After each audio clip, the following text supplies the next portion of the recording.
All right, good morning, everyone.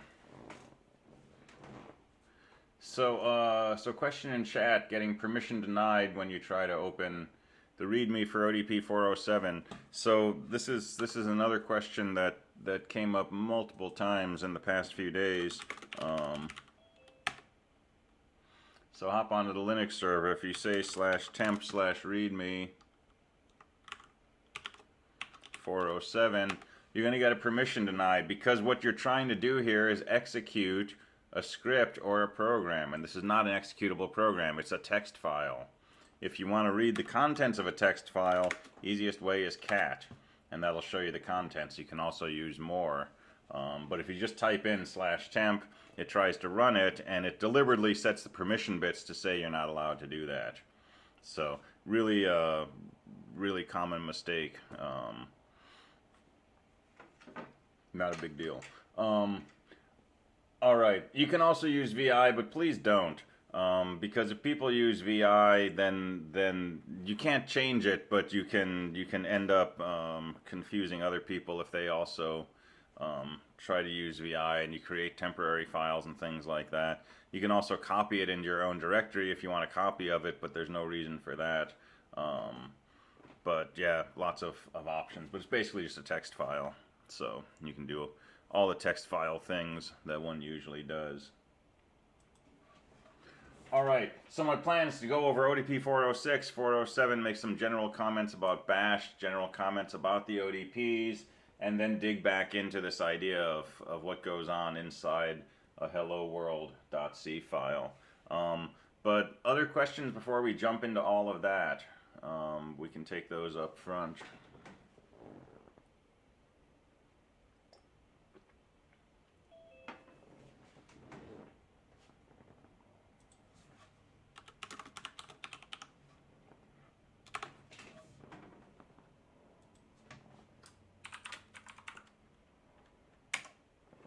All right, so here's a sample ODP 406. Read a number from the user, right, with no prompt or anything. Initialize the counter to 0. While the counter is less than that number, echo a pipe. Increment your counter and continue that loop until you're done. Now I'm echoing with a -n to say print out this, but do not put a new line at the end. That will let my pipes come out side by side. And then when we're done, I'll do one more echo statement, which is my number in parentheses.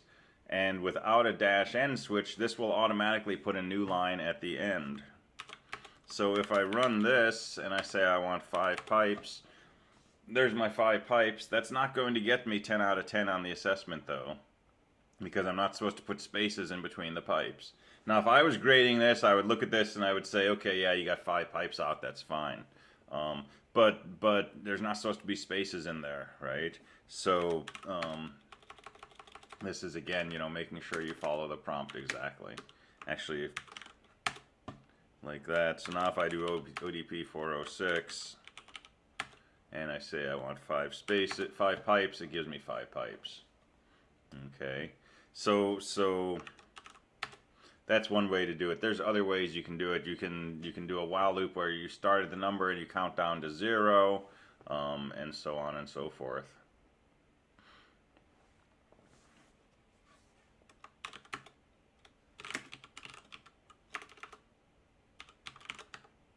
All right, so let's look at ODP 407.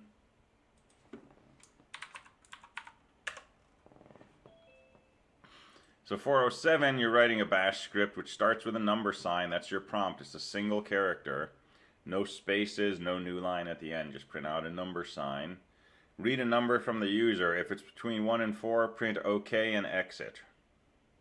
If it's not between 1 and 4, print ERR followed by a new line, which tells the user there was an error in their input.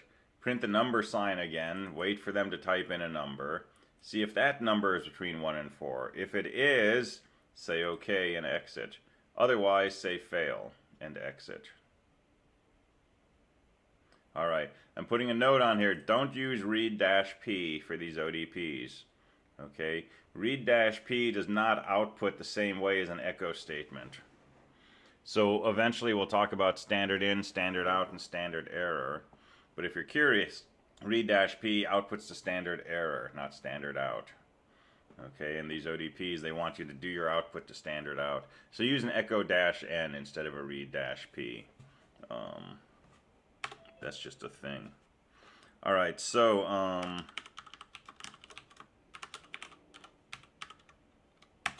so here's my version of ODP 407.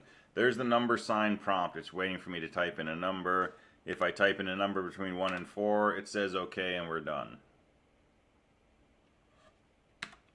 If I run this and I type in a number that's not between 1 and 4, it says error and it lets me type in a number which should be between 1 and 4. If I put in a number between 1 and 4, it says OK and it exits. But if I put in my first number and it's not between 1 and 4, it says error, it asks me again for a number.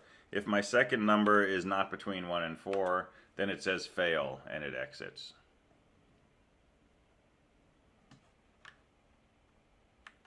So you kind of only have a few options, right? You get a number, and that might be okay. Or you might get a number, and it tells you error, and asks for a new number, and you put in a valid number, and that says okay. Or you put in an invalid number, and it says fail. That's really all that your ODP can do. So it's either going to go number okay, number error, and then okay, or number error, and then fail. So you don't really need a loop. Okay, you can code this with a loop, but there's other ways to do it. You can code it with a pair of if statements, right? If statement here, if statement there. But make sure you understand what it should be doing, right? Which is what we just demonstrated. And then when you write your script, before you assess it, make sure it's actually doing what you think it should be doing. Run it out a bunch of test cases, right? To thoroughly check out each of these paths. Put in a number that's good, put in a number that's bad, followed by a number that's good, put in 2 numbers that are bad, right? And test the edge cases. Make sure 1 is good, 4 is good, 0 is bad, 5 is bad, and then some values in between or outside those. And once all of that's set, go ahead and assess it. You should get 10 out of 10 on each test. I think there's 7 tests for this one. So you get 70 out of 70.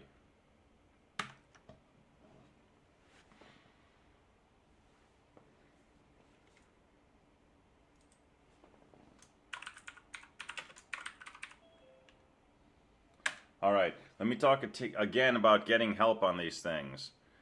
This was something that I ended up writing to, 10 or 15 people last night, one at a time.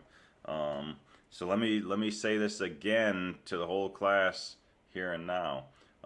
If you're working on an ODP, if you're working on a homework assignment, if you're working on code on your own, and it doesn't feel like it's working right, and you want me to look at your code and try to give you some feedback on it, there's a preferred way to do that. Okay.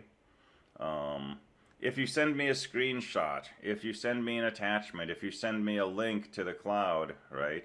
Obviously, I can look at your code through all of those mechanisms, but some of those take longer than others.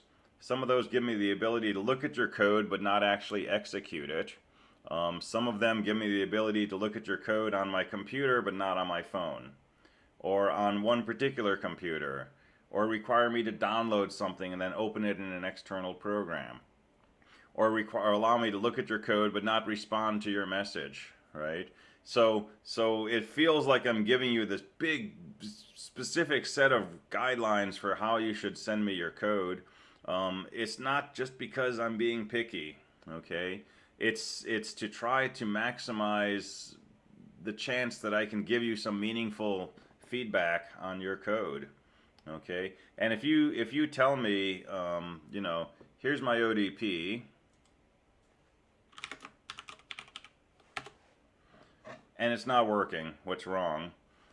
There's not a whole lot I can give you, right? If there's something obviously wrong with this, maybe I can say, you forgot to increment your counter.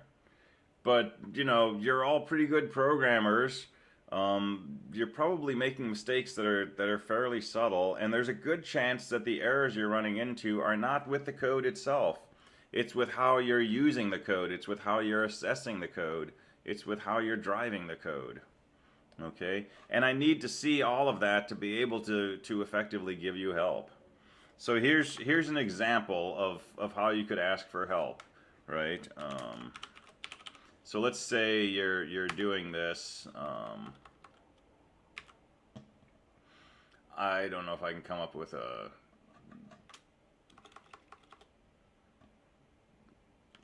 really obvious example. I don't know, I'll just do something like this. All right, so you got your ODP,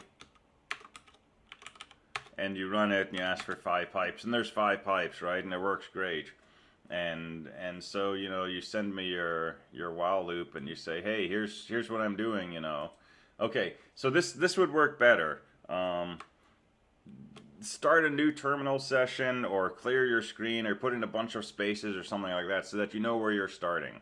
Okay. And you know, if you're using PuTTY, if you're coming in with SSH from a console program or something like that, this will work regardless. Okay. Show me what directory you're in. Maybe show me what's in your directory. Maybe not. Show me the date. Okay. Show me your code. If this is a C program, show me how you're compiling it. Right? Put that in there. And then show me your test of your code. So I can see everything that you're seeing when you write the code, when you compile it, if you're compiling a C program, when you test it. Okay? And then show me your assessment.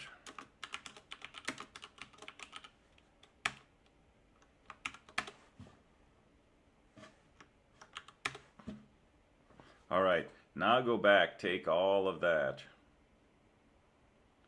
copy it to your clipboard. Okay, I recommend setting up your terminal program so that you can copy just by selecting text. Okay, that's the easiest way to do it, and PuTTY and console and all these things will let you set that up. Look in your settings, come to office hours, I can help you set up your environment. But select all of this stuff. Go into your mail program, and I'm not going to bring up my mail program because then you'll see all sorts of emails, but suppose this is my mail program, right? Paste your email into there and send that to me.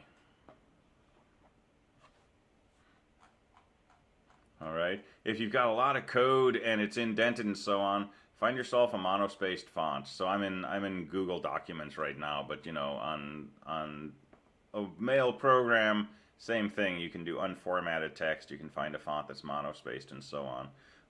But paste this in. Send me this as a message, right? Not as an attachment, not as a screenshot, but just as a message, right? Hey, Nick, I'm having trouble with the following code. Can you take a look at this? Here it is. And then bang, here's all of this.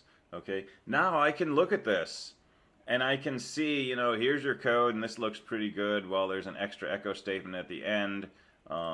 Right here is an extra line of output that you didn't notice. That's probably causing problems. Here's your assessment. Oh, guess what? It's saying you're assessing ODP 407, but you think you're assessing ODP 406. You're assessing the wrong assignment. When did you do this? So you did this at 11:11 on Tuesday. Yeah, that's when ODP 407 was open. 406 isn't accessible, right? So I can give you lots of feedback about this. And we can pin down, you know, sort of larger scale issues like these ODPs are only open for 1 day, right? And you need to check this message to know what ODP you're about to assess. Or there's an extra output here because you did an extra echo statement, right? So that's just a suggestion, right, for how to best, you know, send me your code and ask for help. Tell me what's going on. The more you can show me, the more I can tell you back in response, right? And again, send this to my Clark email. Don't send it through Canvas. Okay, Canvas gets flaky sometimes with email, and it doesn't always tell you when it's being flaky. Sometimes it just silently drops things, and then it seems like, you know, one of us isn't responding. All right, so that's just another pass at this notion of how to send code and ask for help on it. There's a video on the top of the CSE channel, the one of the top 5 videos on that list that goes through all of this, right, and shows you an example of it. Again, if you're not sure how to do this, if you don't know how to select your text or paste it or change the font or something, let me know, right? Easiest thing, come by office hours and we can look at your setup and we can figure out how to make that work for you. And that's something that's going to help you, right, for the whole year, right? So even if you're just stuck on one thing with one ODP, right, it'll be useful longer term than that.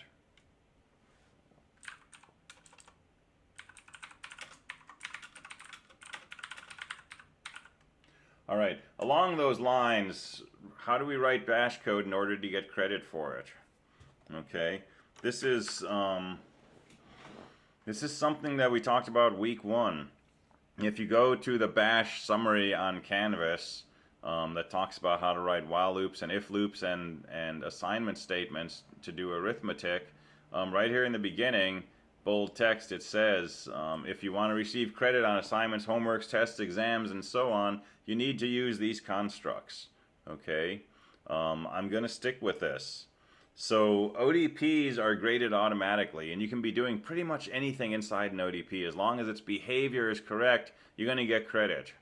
Okay, so you know, the first ODP was supposed to be a bash script. Some people wrote C code. They got credit for it. Your bash scripts for these ODPs, they might be using for loops. They might be using you know, different forms of arithmetic expressions. If the behavior is correct, you get credit for it, okay?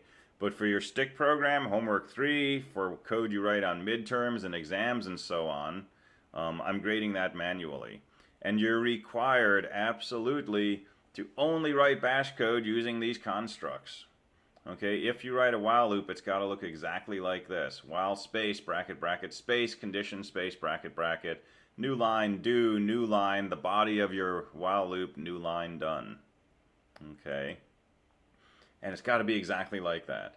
And yeah, it's dogmatic, but it's the only way that I can accurately assess whether you really understand how to write a functioning while loop.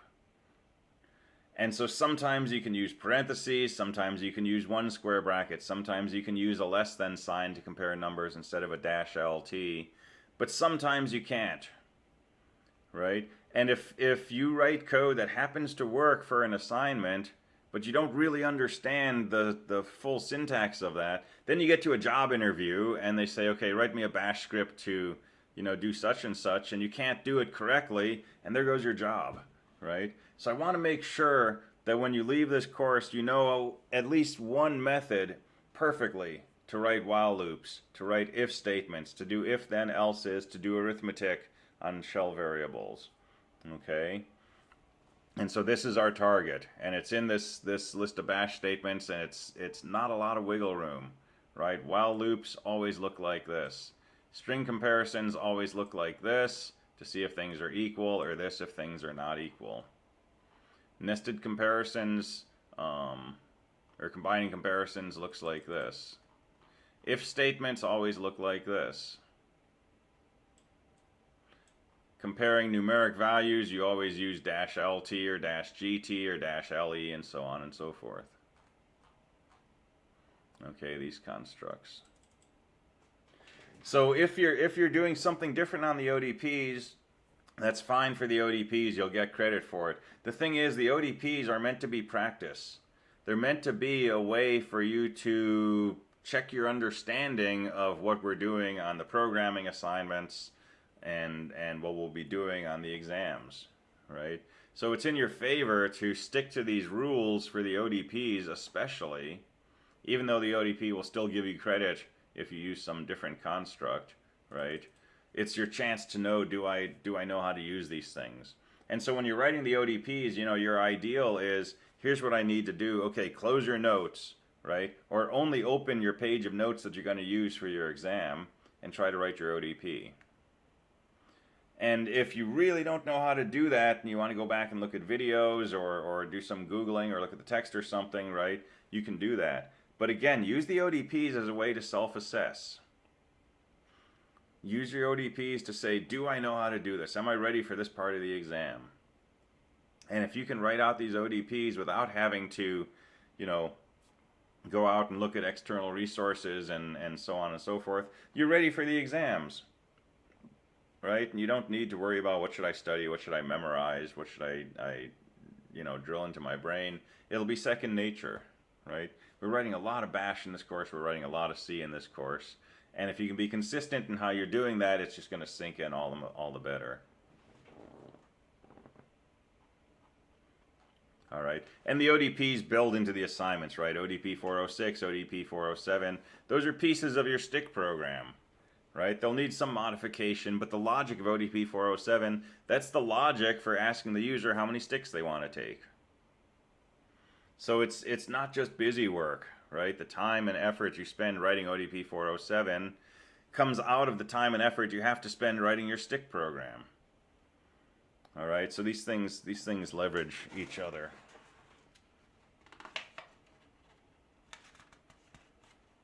All right, does that make sense? Are there any questions about that?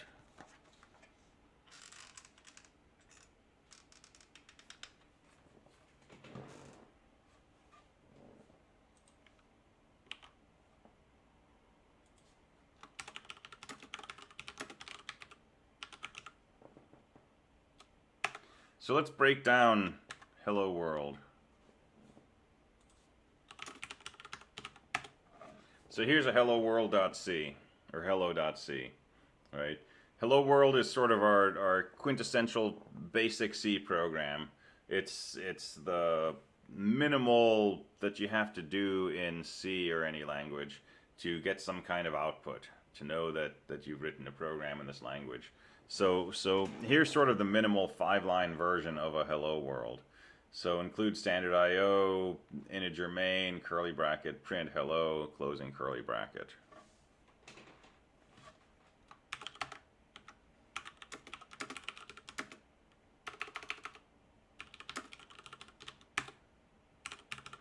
Right, so I can compile this, I make an executable program named hello, I type in the name of the executable program, and there's the output.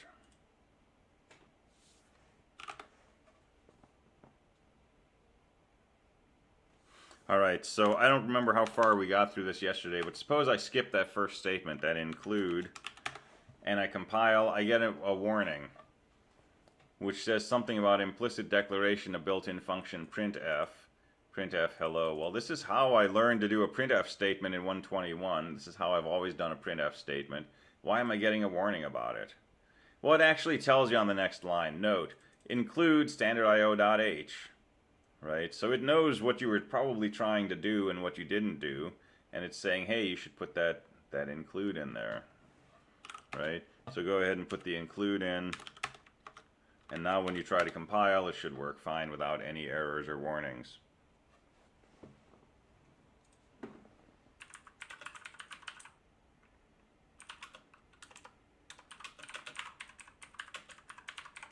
All right, pay attention to compiler warnings. If you get a note like this, your code's still compiled to an executable. And you may still be able to execute it. So let's take this out of here again. Let's compile it. Let's say hello. It still works, right? Am I done? Technically, maybe. But if you get a warning, there's something wrong. Okay? Don't ignore these warnings. The deeper we get into C code, the more critical these warnings are going to be. And eventually we'll get to a point where if you get a warning, almost guaranteed, sooner or later your code is going to break. Okay? There's something you're doing or not doing that's technically incorrect.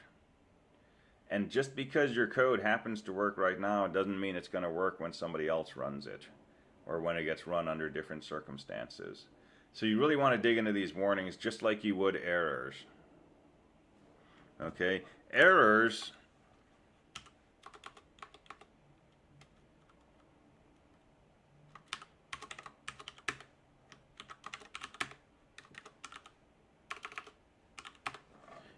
will stop your program from turning into an executable. Right? If you get an error and you try to run your program,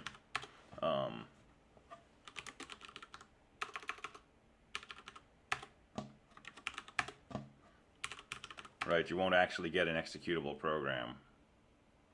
Warning is you'll still get an executable, but dig into them anyway. Figure out what the warning is coming from. Tweak your code to make sure that your warning goes away. So when you compile it, you get a nice clean output. All right, so what are these things? What does this include standard.io.h? So include is a really useful statement.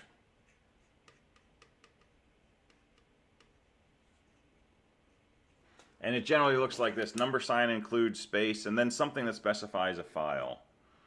This is usually inside angle brackets. It could be inside quotation marks, but either way it's specifying a file. So let's say I have a C program, and somewhere in the middle of it I have this number sign include. What it does is extremely mechanical. And it has nothing to do with C. What it does is the following. It finds this file, it opens it up, it reads the contents of that file, and it replaces this line with that contents. Okay, it literally includes the contents of that file right here in your program.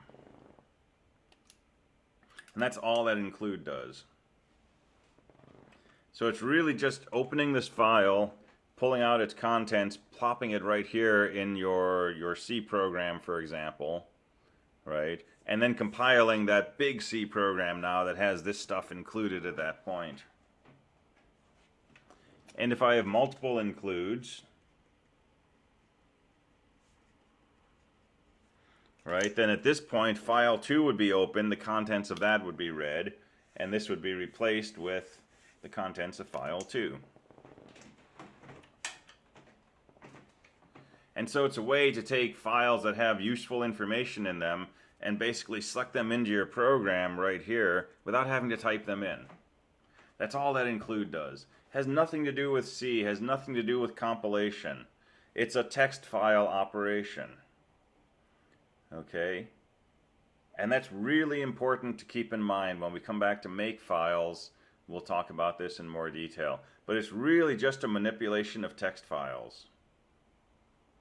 And it happens before we ever do any compiling. So when we say GCC, which is the GNU C compiler, there's a series of things that happen. The first thing that happens is our code is run through what's called the C preprocessor.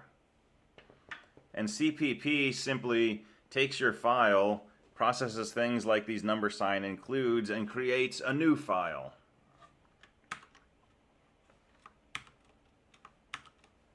So for example,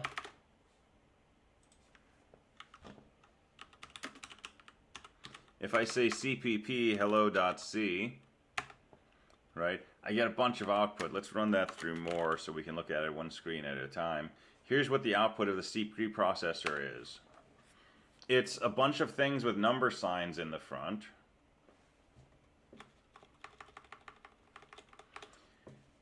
And it's some C code like typedef. A lot of typedefs, which we'll talk about more in 222. This is not code in my hello.c, right? This is not my beautiful house. Hello.c was a 5-line C program. Where did all of this stuff come from? This is the contents of standard.io.h. And among other things, if I look down in this file far enough, I will find a statement that says extern int printf, all of this stuff. This line is now part of what's going to be compiled when I say gcc hello.c. And this is the declaration of the printf function. This is the prototyping that was missing when I got that warning statement. And it says printf is a function. It returns an integer. It expects a set of arguments like this. And there's a semicolon at the end, which means I'm not writing printf here. I'm just telling you what it looks like. That's the prototype that was missing and was giving us a warning. So that prototype is supplied in standard.io.h. And by saying include that file, this prototype is now part of our code. All right, but this is huge. This is about 1,000 lines of code now. So I can run my C preprocessor, and I can put the results into a file. And if I look at this, there's 853 lines of stuff that's going to be sent to the C compiler, including my 5 lines of code. Well, my 4 lines of code, because the number sign include standard.io.h got replaced by all of this stuff above it.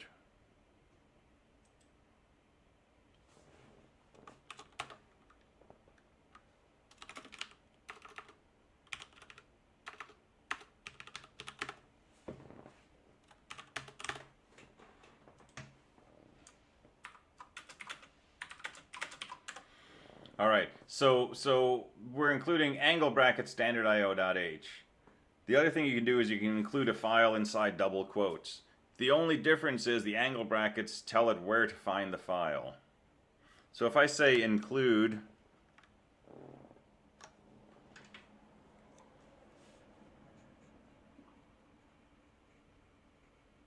double quote file, it's going to look for this file in my current directory.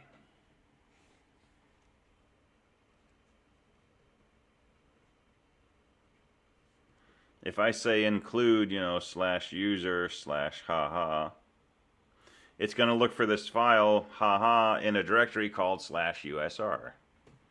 So if I include double quote something, this is taken to be the path to the file I want to include.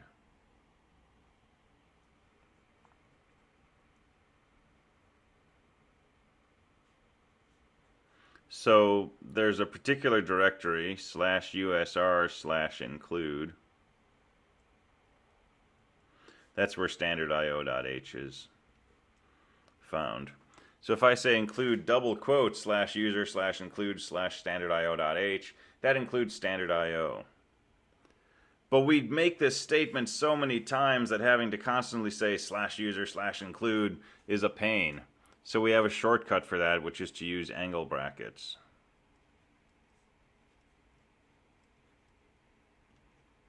And when we say include angle bracket standard.io.h, that means include the file from /user/include. It's a convenient shortcut. And yeah, these paths can be relative also. If I don't put a slash in the beginning, this would look for a subdirectory in my current directory named usr. Or if I say quote ... it'll move up one level and then look for a path from there. All right, so angle brackets say user include, so let's take a look at that.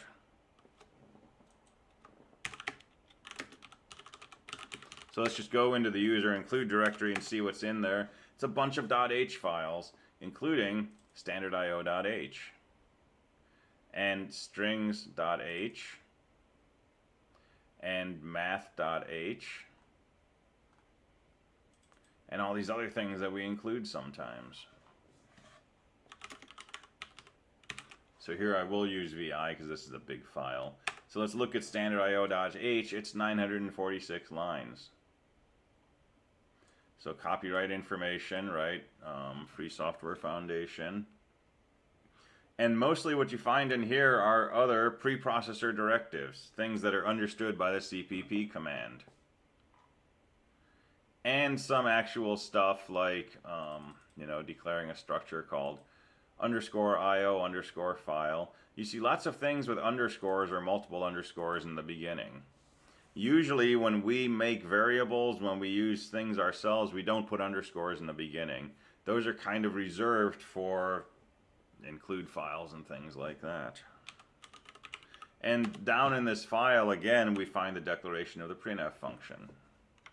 So it's down here at line 362. There's the thing that we actually included this whole file for.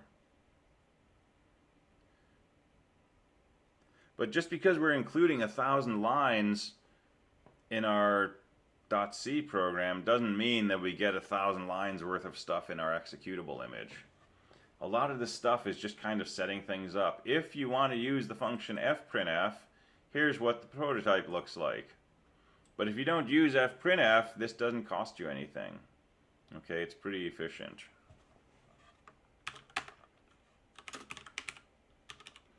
Here's the math.h library.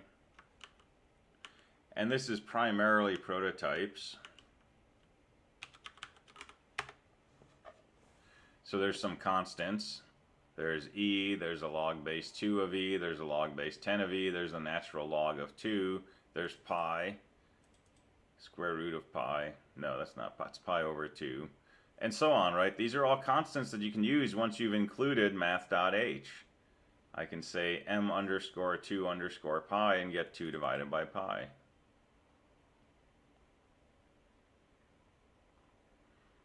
Here's some better versions. So here's versions that work for long doubles, some more precision. And here's some macros that are handy. Is greater x comma y tells you if one thing is greater than another. Is less than or greater, and so on and so forth.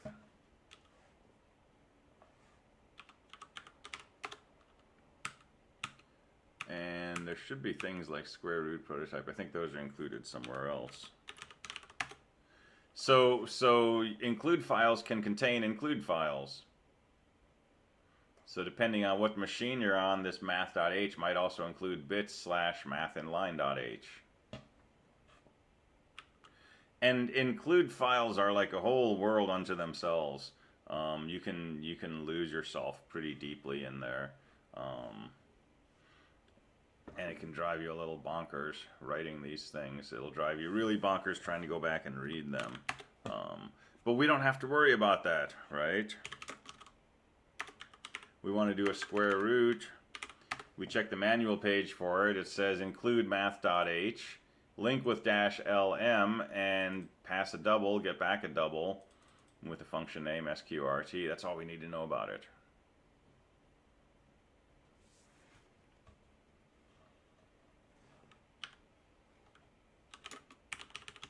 All right, so that's what the include is doing for us. How about integer main? So there's 3 pieces on here. There's a keyword int. That's the return type of a function. Here's the name of the function main. Here's parentheses, which list the arguments to the function. So we're not going to talk about arguments today.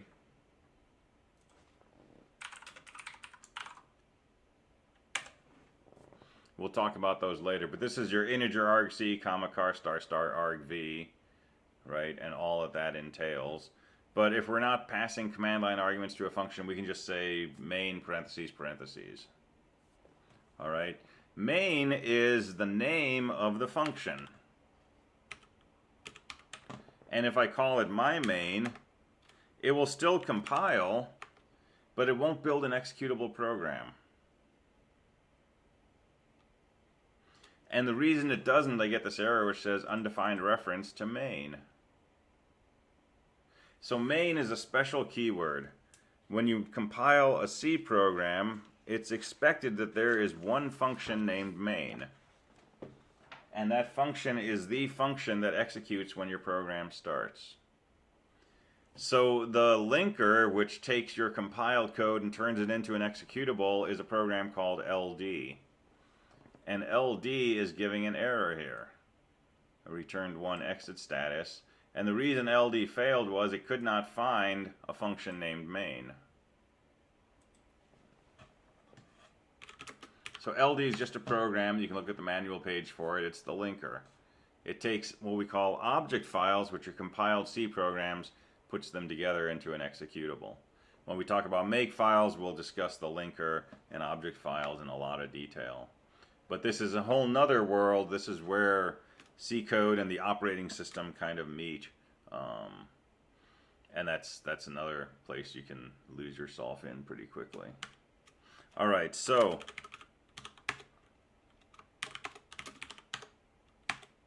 back to hello.c. Got to have a function called main. Okay, if you do that, the linker will be happy. It knows where main is. It knows what it should do when your program starts executing. It should make a call to the function main. Okay, this is a function. It's passed arguments, it does some stuff, it returns a function value. It's called by something when you type in the name of your executable. Ultimately, bash calls something, which ultimately calls this function right here, this main. So it's got to be named main. All right, what about the return value? It says it returns an integer. Well, so we can return, you know, a 42. And I can compile it and I can run it. And it says hello. Where did that 42 go? I don't see it, but I didn't ask it to print a 42.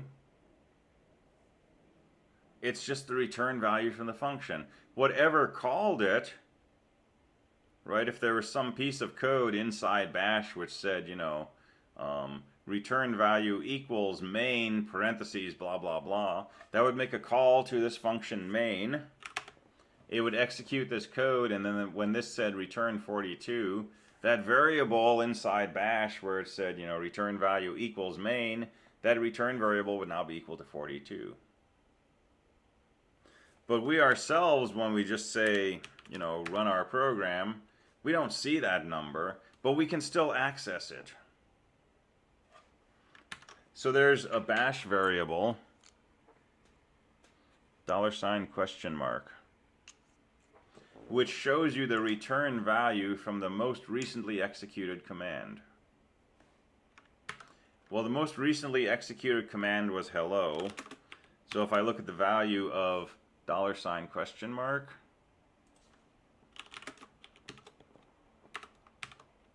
there's 42.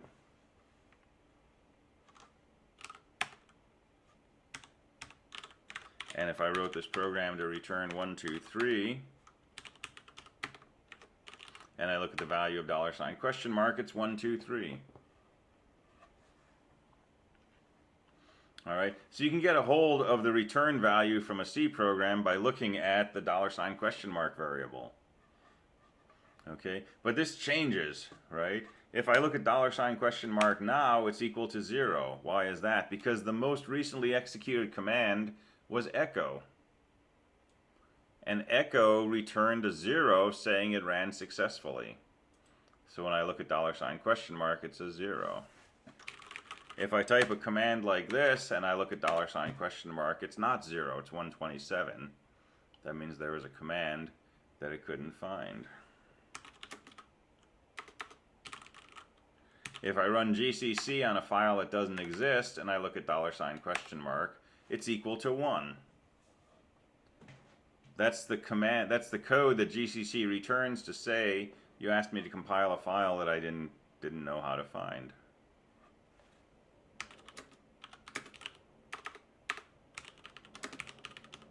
If I compile a function and GCC succeeds and I look at $?, it's a 0. 0 usually means success.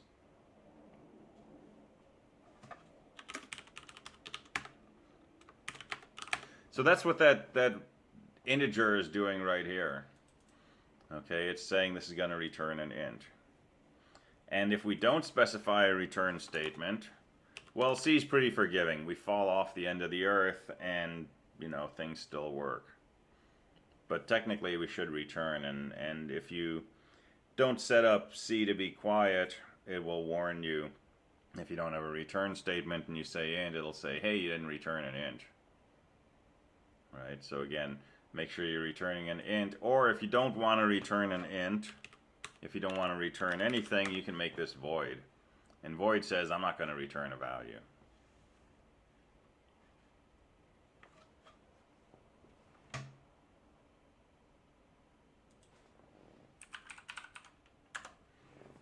All right, so the last piece of our code is this printf statement. So printf is a function call. I'm passing it one thing, which is hello. But I haven't defined what printf should do. I haven't written a function called printf that takes a string, right? Printf is not my code. Printf is part of the runtime library. It's code that comes with C.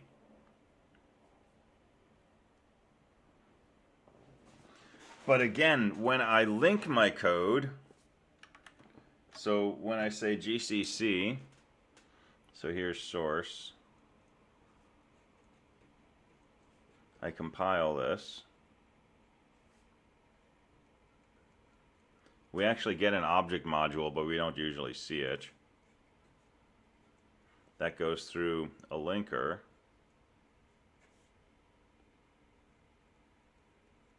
To make, you know, our executable programs. This might be hello.c, hello.o. This is hello, right? This is the executable program. Well, the linker takes the compiled C code and turns it into an executable. Well, part of that process is putting in the information needed so that when our program runs, it knows what the heck printf is, right? So it can get to that code.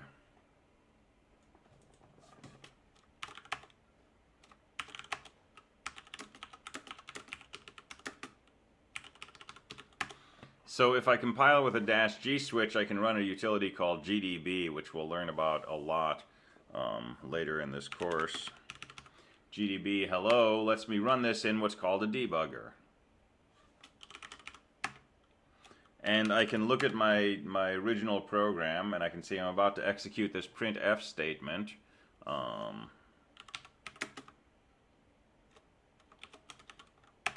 I can look at the assembly language code.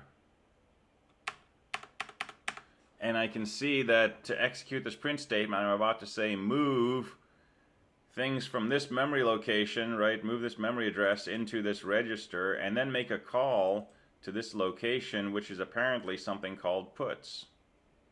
Well, puts is a simpler version of printf. Puts simply takes a string and displays it, and prints a new line at the end.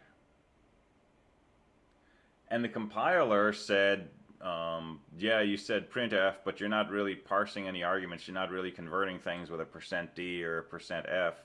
So I'm just going to call puts. And this location right here, hex 4005C4, if I look at that location, as a character, it's an H. And the next location in memory is an E, and then an L, an O, and an exclamation mark, and a null terminator. So the compiler took the string HELLO, exclamation mark, null terminator, stored it in memory here, that's going into this register, and then it's going to make a call to the puts method. Right? And puts is at this location 400, 400. So if I examine that, here's the assembly language code for the puts function. Right? I didn't write this. This is part of the C runtime library. But that one printf statement is translating into all of this stuff.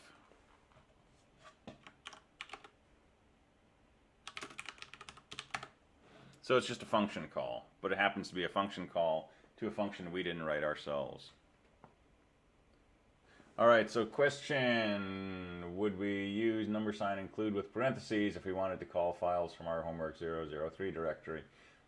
So you can use $ include with quotation marks to specify a particular directory. And if you just put in a file name, it's assuming it's a file in your current directory. But the only time you want to use include is if you've got some reason why you want to pull in source code from one file and include it in your current file. Not something we're going to want to do in bash, right? And bash doesn't use the preprocessor, so we can't do $ includes in bash scripts anyway. But in C code, usually we're not going to do this. There's very, very specific cases where we'll do a $ include. Basically prototyping functions and defining constants. That's going to be it for our courses. Okay, anything else, we're going to write separate .c files, compile them, and link them. That's pretty far down the road. We don't have to worry about it for now. Mostly we'll stick with single files when we get to C coding, which is what we're going to get into tomorrow and or the next day. So I want to talk about VI tomorrow. I want to talk about editors and VI and how to be more efficient in VI, how to use VI in a way that lets you concentrate on coding and not worry about the fact that you're using an editor. All right, so we'll talk about VI. We'll go through some of the philosophy of that tomorrow. and then we'll start digging into C code and getting ready for the next ODPs. All right. Have a good afternoon. I will catch you next time. Thank you.